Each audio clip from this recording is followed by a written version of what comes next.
The following program is produced by students of the Brian Lamb School of Communication at Purdue University. On this edition of Fast Track, we take a look at how the co-rec can be beneficial to your health without breaking a sweat. And later, we take a look at how a group of Purdue students are making a difference in countries around the world that are prone to political violence. Fast Track starts now.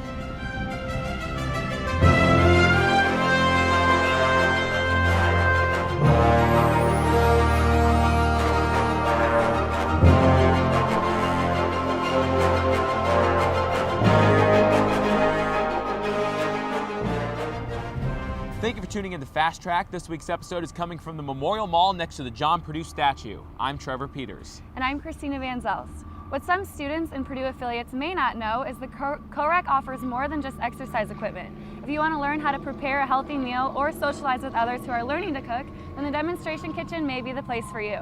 Located in the Purdue co-rec, the demonstration kitchen offers ways to cook easy and cheap meals. These meals are prepared in front of attendees who are also able to sample the food, and Christina Van Zelst has the story.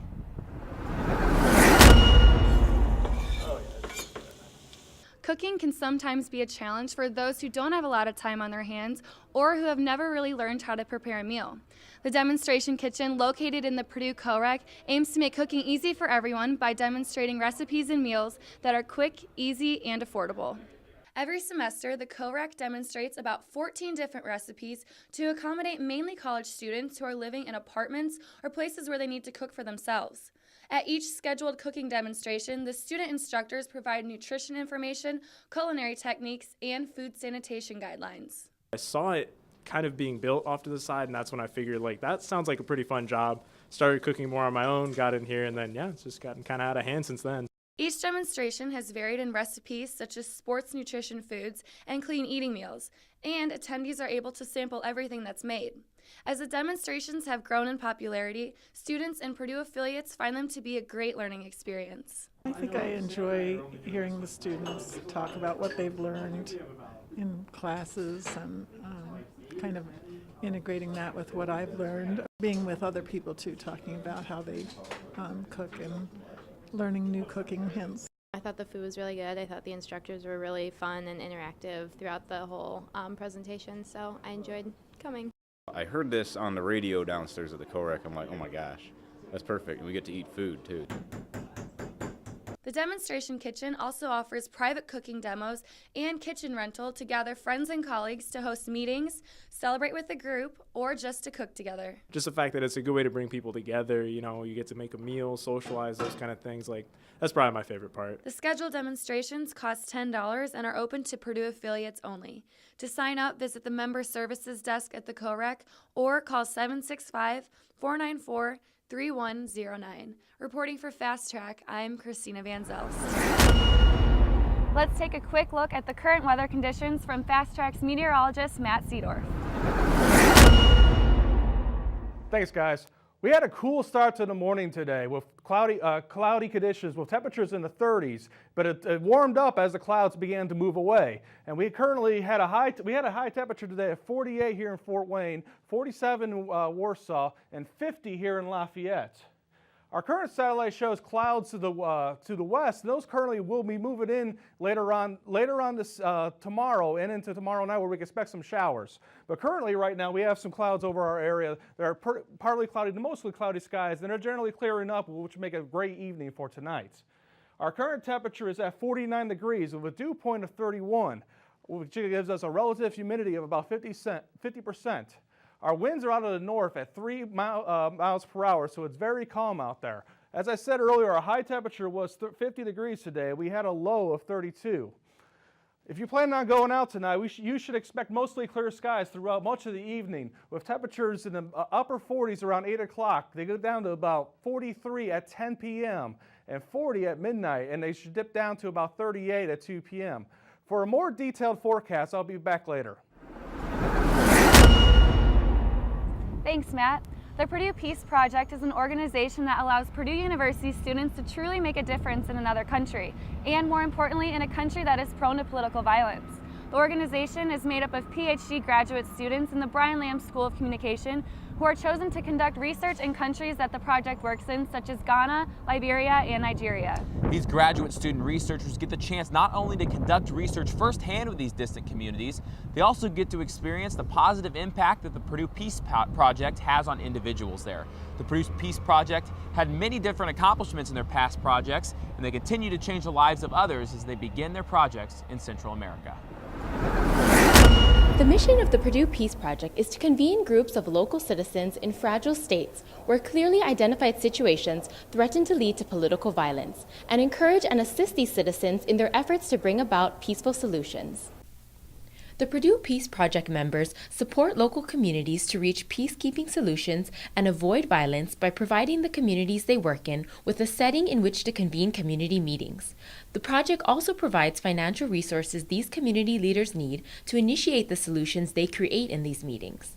Dr. Stacy Connaughton is the founding principal investigator and director of the Purdue Peace Project, along with Milt Lauenstein, who is the financial donor behind the organization. And very importantly, Milt and I, along with Jessica Burns, our consultant on the project, are very passionate about wanting to inspire a genuine appreciation for locally led peace building, which the Purdue Peace Project is all about. We are about encouraging and assisting local citizens to lead peace-building efforts. Connaughton says that the goal of the Peace Project has always been to be as lean as possible in order to focus the efforts of the Purdue Peace Project on reaching peaceful solutions that will have an immediate positive effect. We work very hard to create an organization that allows tremendous flexibility and quick response to the situations in West Africa and Central America.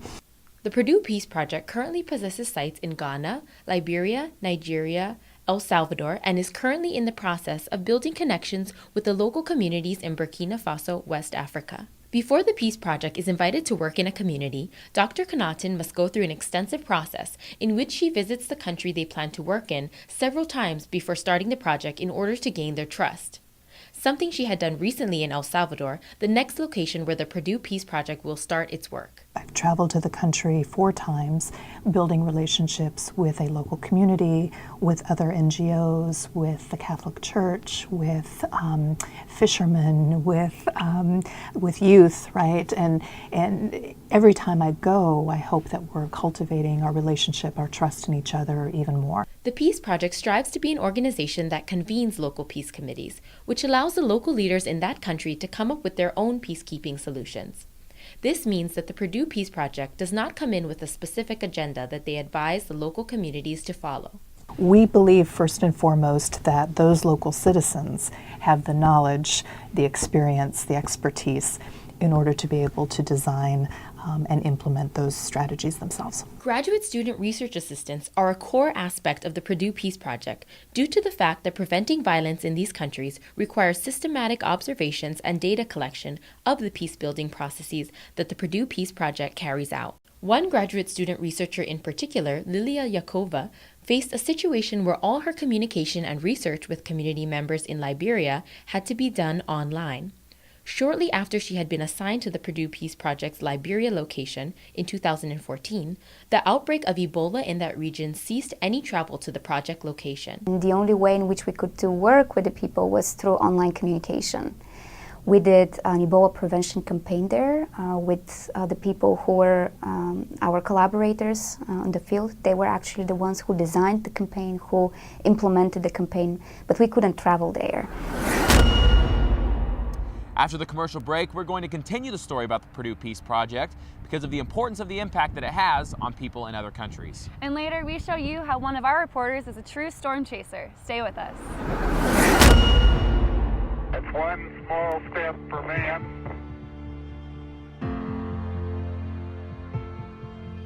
one giant leap for mankind.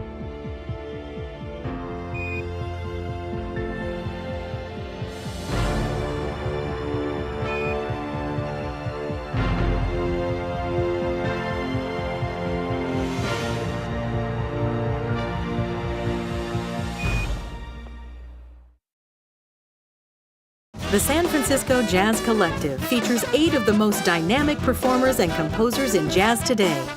Known for their original compositions and new arrangements by notable composers and songwriters, they now turn to the world's most dynamic pop star, Michael Jackson. With hits such as Smooth Criminal, Rock With You, and more, this show is sure to be a thriller. April 7th at Loeb Playhouse. Details at convocations.org. Presented by Purdue Convocations.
During the outbreak of Ebola in Liberia, the Purdue Peace Project altered its efforts to use its resources to help local communities to spread awareness about Ebola. A critical aspect of this campaign was that the local community leaders themselves were spreading the message to help their communities and protect them from this disease. A lot of people did not know about Ebola. They didn't know how to prevent it. So the Pen Peace Network came to us, their representative talked to Stacy, and they asked us if it would be possible for us to support financially, to support a campaign that will be an Ebola prevention campaign. The Pen Peace Network was created by Pen riders who are motorcycle taxi drivers that play a very critical role in Liberian society. There are many areas in Liberia where a car cannot reach, and they transport people to different places on their motorcycle. The ideas primarily came from the people from the Pen Peace Network. They came up with the campaign, they designed the campaign, they used messages that were provided by the Ministry of Health and Social Welfare in Liberia. These were messages that were also approved by the World Health Organization. There were 3 parts to the Pen Peace Network campaign. First was an interpersonal campaign in Monrovia, where volunteers went house to house spreading awareness about Ebola. The campaign also created radio messages in 8 local dialects, and thirdly, they implemented sanitary stations in the capital city of Monrovia. The Purdue Peace Project not only provided financial support to the Liberian people facing Ebola, they also provided emotional support and encouragement to the community. In this context, many of them probably were seeing dead bodies on the street every day. It was very difficult. Yakova herself was able to provide this emotional support, and through her interviews, she felt directly connected to the issues that her interviewees were facing. I actually interviewed an Ebola survivor who became part of the campaign later on. He shared with me how he lost 7 of his family members due to Ebola, and the last person he lost was his mother. He was taking care of her, and he lost her, and in the process of taking care of her, he got contaminated. During this communication that Yakova had with this Ebola survivor, she states that there was a point where she felt the deeply emotional aspects of her research bring her to interact on a more personal level with this research participant. He started talking about this experience of losing 7 family members and his own personal journey. How could I still be a researcher? I had to become a human being. Yakova's passion for the research and work that she does stems from her first-hand experience of the positive impact that the Purdue Peace Project has had on the community members she works with. He was telling me how his life started to change when he joined the Pen Peace Network. So in very indirect ways, what we are doing in places like this, like Liberia, it's helping people. And this is so important to me as an individual, as somebody who is doing this kind of work. Yakova was surprised at the openness of the Liberian community members during her interviews, especially with this one particular interview. As I told you, I knew he was an Ebola survivor, and I asked him about this situation. He was so open when he started talking about this. He just said his entire story. He didn't save any details. And when he started mentioning the 7 members that he buried, I just didn't know what to say because it's not a story that you hear every day. And just perhaps I connected with him simply by listening and saying, I'm so sorry that you had to experience this. I suspect it's something very difficult to go through. Yakova says that this man was determined to use his life to help others, and in this way he could continue living despite the tragic circumstances that he had to face. People, and he could see value in his own life. So that was definitely a touching story that I will remember for quite a while. Reporting for Fast Track, I'm Kanoy Pereira. This week is Severe Weather Preparedness Week in Indiana. It's a program in conjunction with the National Weather Service to better educate people about the hazards of severe thunderstorms and tornadoes and to be prepared when they occur. During spring break, however, the Midwest got a taste of what is to come for the upcoming severe weather, and students and faculties of Purdue were able to go out and chase the storms. With more on the story, here's Fast Track's own Matthew Seedorf. Robin? Yep. That's heading directly for Springfield. Severe storms rumble through the Midwest during spring break, and Purdue's Earth, Atmospheric, and Planetary Science Department venture out to chase these storms. The storm chasing was coordinated by Robin Tamanachi, assistant professor at the Atmospheric Science Department. So early in the day when we were planning to go storm chasing, we had a portable in situ precipitation sensor array to deploy, and we wanted to have some radar support since we would potentially be targeting an area where the next red radars didn't have very good coverage. So we got in touch with a colleague of ours, Dr. Jeff Frame at the University of Illinois. We knew he had a Doppler on wheels rented for this day, and we decided to collaborate with him. Model runs for that day had repeatedly shown a single isolated storm developing just north of St. Louis and moving northeast across the width of Illinois, and so we decided to target that area for the best chances of seeing an isolated storm that would produce a tornado. The storm chasing team set up their weather instruments and radar in between the towns of Laomi and Curran, Illinois. As the team waited for the tornadic supercells to develop, the sun began to set. This caused some difficulty for the storm chasers. At that time, obviously, it's dark, and you have a difficult time seeing the storm where it's moving, and if there actually is a tornado, you may only see it briefly illuminated by flashes of lightning, and that's actually what happened to us on Tuesday. The tornado was rated an EF1 by the National Weather Service. It had winds estimated of 105 miles per hour, and it traveled for 3.5 miles. Though there were no deaths or injuries reported from this storm, the tornado itself was very close to hitting Springfield, Illinois by a matter of only 6 miles. Further research on storms like this current tornado can help lead to better safety measures and understanding of these storms. For more information about tornadoes and tornado safety, you can visit the Storm Prediction Center website at www.spc.noaa.gov. Reporting for Fast Track, I am Matthew Seedorf. This past week, spring has officially sprung, so let's throw it back over to Matt Seedorf with a more extended weather forecast for our area. Thanks, guys. We had a cool day today here in the Lafayette area. We had a high temperature of 50 degrees, which is a little bit below normal for this time of the year. However, if you look to our west, you'll see St. Louis had a high temperature of 57 degrees today, which this warm air that was in their area will move up into our area for Saturday. As other places you can see, Cincinnati had a high temperature of 48 degrees, Louisville had a high temperature of 51, and Evansville had a high temperature of 52. Our current conditions show we have a temperature of 50 degrees in Indianapolis, while here in Lafayette it's currently 49 degrees. We have a 45 in Rensselaer and a 50 in Champaign. Our high today, as I said, was 50 degrees, which is 3 degrees below the normal of 53 degrees. Our record set today was 82 back in 1929. Our low temperature today was 32 degrees, which is about normal for this time of the year. Our record low was 2 degrees set back in 1960. That is bone-chilling air. And don't worry, we won't be expecting any of that anytime soon. However, this day in history, on March 25th, we had a snowstorm go into the area back in 2013 at Purdue. If most of you seniors might remember that storm. It dropped 8 inches of snow on the ground here on March 25th. And it set a new record for the day. And it also set a new record for 24-hour snowfall in the month of March, which was very phenomenal, especially for how late in the season the snow fell.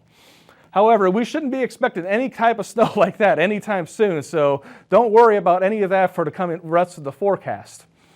However, you see our current satellite shows that we have generally clear conditions for the most part in our area. However, you'll see some rain showers to our west out in Iowa, in Nebraska, and Missouri. Those will slowly move through the area throughout the evening hours on Saturday and eventually be here. As you see on Futurecast at 2 a.m., we have showers over Iowa, and they'll stick there once again for 7 a.m. as they barely move out of the area.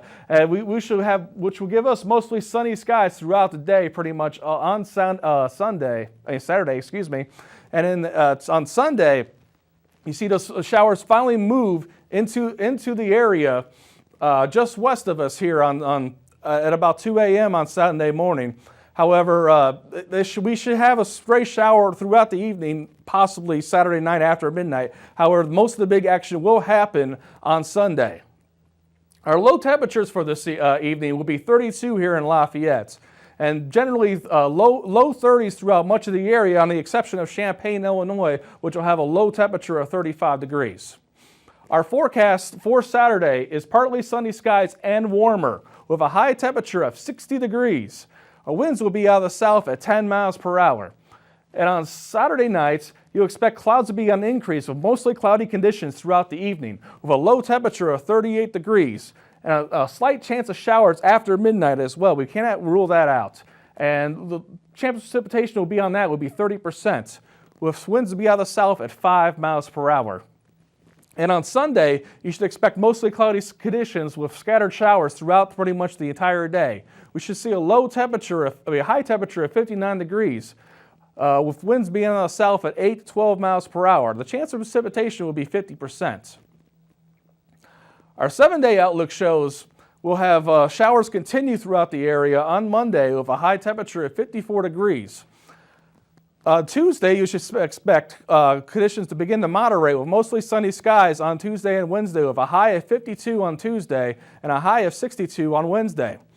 There's a 50% chance of some thunderstorms occurring on Thursday, which will give us a high in the mid-60s. Chance of precipitation will probably be about 50% we're looking at currently, and temperatures will begin to cool off on Friday with a high temperature of 45 degrees under mostly cloudy conditions. And that's it for our 7-day outlook, and that's it for the weather today. We'll turn it back to you guys. Thank you, Matt. Many students have walked by the series of Vons shops that line State Street, and one of those stores, Vons Records, is specifically known for its vast selection in comic books and music. The store has not always been like that, however, and it has had to adapt over time to cater to what the Purdue community wants. Jared Meeks has more with the story.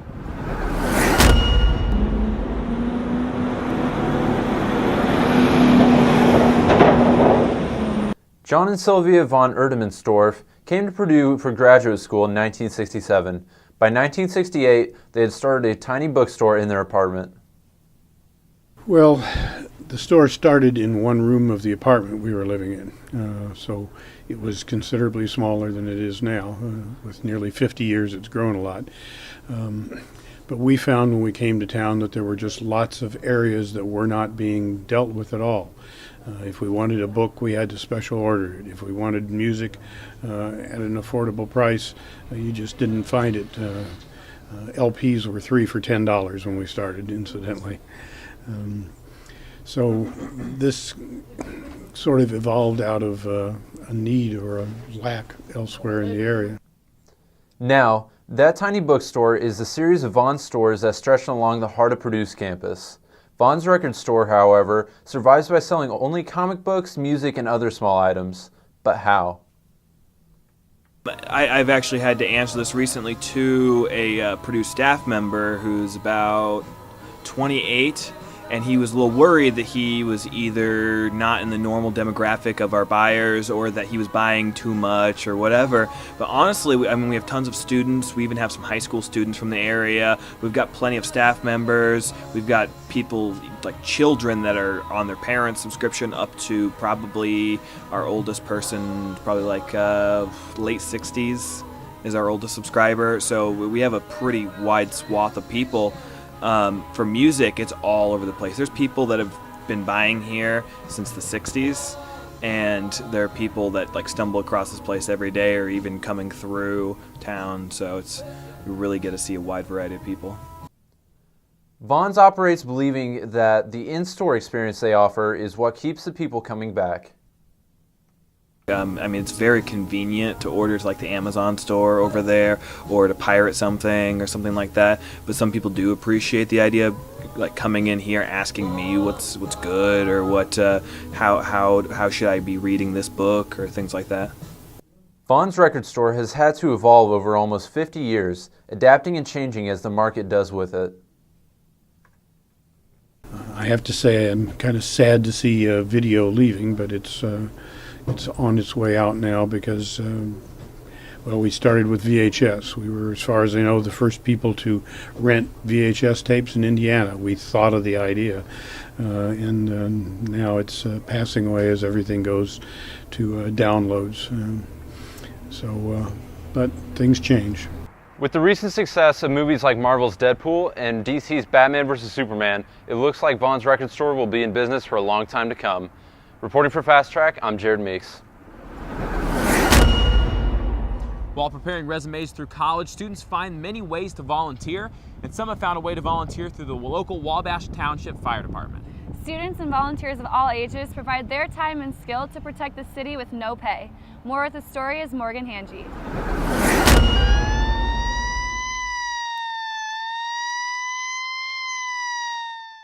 The Wabash Township Fire Department was founded in 1971. The fire department is one of the largest and busiest volunteer departments in Indiana.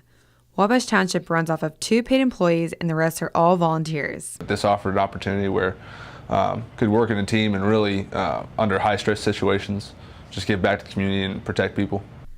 Chief Mike Francis is a West Lafayette police officer, but has been volunteering for 20 years at the station. When you get to see a lot of the adversity and the ways that you can try to help families and victims of some very serious tragedies, it's just really kind of a calling that you really like to be involved in. Many of the volunteers have careers and families. Also volunteering are some current Purdue students. I have, my classes schedule is pretty set, but this is very flexible. I'm able to be at station when I'm free, and I come here and work on homework. We've got a great area upstairs where I can just come and work on homework or hang out with the paid guys. Wabash Township goes on about 1,200 runs a year and depends strongly upon its volunteers to make that happen. If you would like to volunteer, visit wabashfire.org. There you are able to fill out a pre-application. After you fill out your application, there's a small interview process, and depending on how the interview goes, you'll get voted on or not. There's no physical agility test, no need for experience. We'll train you, get you everything you need to be a firefighter. With Tippecanoe County quickly expanding, local fire departments depend upon volunteer departments to cover the growing areas. Reporting for Fast Track, Morgan Hange. Created this year, Foul Patrol is the new Purdue baseball team student section. Purdue is now the first Big Ten school with a student section for baseball. The baseball team starts playing their home games this week, and their season runs through the end of May. Here's Alita Donnelly with more on the story. In February, the Purdue Foul Patrol held its inaugural call-out. Foul Patrol began this year and was founded by a group of students who love the sport of baseball. President Meg Schaefer wanted to create a student section because the baseball team did not get the same support as football or basketball. So when I came to Purdue, it was a really big deal for me to come watch Purdue baseball. When I got there, I realized not a lot of people really supported it. And Treasurer Dusty Deckard wanted to create the section because he believes baseball is a forgotten sport. I knew there wasn't a student section for us or for baseball, and I think it's a really good idea to have support for that because I feel like that's one of the forgotten sports of America. During the call-up, Vice President Quinn Toole said that he does not know of any other Big Ten school with a baseball student section, but it's popular in the South. To our knowledge, no other Big Ten school has a baseball student section, mainly because we're in the Midwest, so we're colder weather states, but most warm southern states have a baseball section. You can join Foul Patrol for $10. When you join, you get a Purdue batting helmet since they sit on the foul line. Purdue's baseball team began its season on February 19th and is currently 4-11. To catch any of the Purdue baseball team's home games, it's only a short drive out to Alexander Field. Foul Patrol will have shuttles to get students to the games if they do not have cars.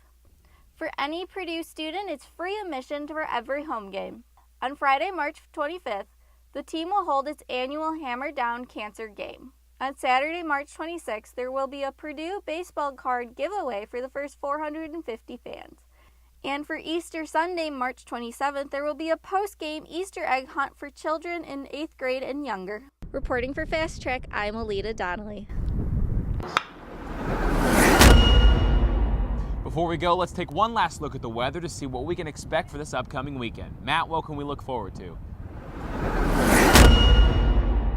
Thanks, guys.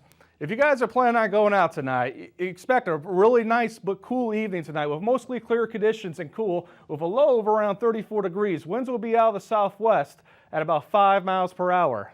For your forecast on Saturday, expect partly cloudy skies and warmer conditions with a high of 60. Winds will be out of the south at 10 miles per hour. And on Saturday night, expect clouds to be on the increase with mostly cloudy skies with a slight chance of showers throughout the evening with a low of 38 degrees. Winds will be out of the south at 5 miles per hour. Chance of precipitation will be about 30%. And on Sunday, expect scattered showers throughout the day with mostly cloudy skies with a high of 59. Winds will be out of the south at 12 miles per hour, and the chance of precipitation will be 50%. And reporting for Fast Track Weather, I am Matthew Seedorf. That's all we have for this week's edition of Fast Track. I'm Christina Van Zels. And I'm Trevor Peters. To see these stories again, go to youtube.com and search Purdue Fast Track and let us know what stories we should cover for next week. See you then.